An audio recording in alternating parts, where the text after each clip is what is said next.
Libya থেকে Europe যাওয়ার পথে ভূমধ্যসাগরে নৌযানডুবির ঘটনায় নিখোঁজ হয়েছেন অন্তত ৭০ জন অভিবাসন প্রত্যাশী। সামাজিক যোগাযোগ মাধ্যমে দেয়া বার্তায় ইটালির এনজিও সংস্থা মেডিটেরিয়ানিয়া সেভিং হিউম্যান MSHA এ তথ্য জানানো হয় শনিবার বিকেলের দিকে কাঠের নৌকায় করে লিবিয়ার তাজাউর থেকে ১০৫ জন যাত্রী নিয়ে রওনা হয়। যাত্রীদের মধ্যে শিশু, নারী ও পুরুষ ছিলেন। পরে নৌযানটি লিবিয়ার ভূমধ্যসাগরীয় তেলের খনি বৌরি অয়েল ফিল্ড থেকে ১৪ নটিক্যাল মাইল উত্তর পূর্বে ডুবে যায়। নৌযানটি থেকে ৩৪ জনকে জীবিত অবস্থায় এবং ২ জনের মরদেহ উদ্ধার করা হয়েছে।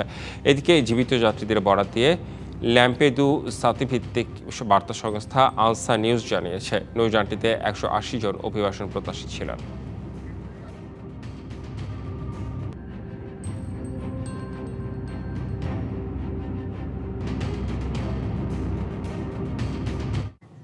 শিয়া বাটার ও ভিটামিন সমৃদ্ধ লিলি বিউটি সোপ, তারুণ্যময় উজ্জ্বল ত্বকের জন্য।